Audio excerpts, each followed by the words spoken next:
ভাই মাঝে মাঝে নিজের লইয়া খুব প্রাউড ফিল করি যে এমন একটা দেশ আল্লাহ আমারে পাঠাইছে যেখানে 100-র মাঝে 90% 95% মুসলমান।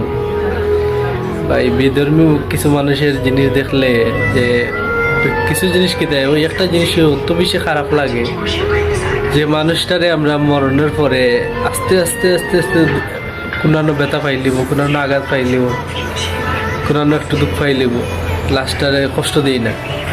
আর এই লাস্টারে তারা এমন বাটে পুরায় আয় রে মানুষ কিলা তারা তারা আসলে পাইয়ে আইছে। আল্লাহ না করুক, আল্লাহ হেদায়ত দাও। নিজের কাছে ওইটাই খুব আনন্দ লাগে মাঝে মাঝে, এমন একটা জাতি আল্লাহ দিয়েছেন আমার, মুসলমান হয়ে জন্মাইতে পারছি। আল্লাহর কাছে ওইটাই সবসময় দোয়া করি, 5 ওয়াক্ত নামাজ পড়ার তো দান করুক, আর ইমানের সহিত আল্লাহ মরণটা দেবকা। সবাই আমার লাগে দোয়া করবো। আসসালামু আলাইকুম।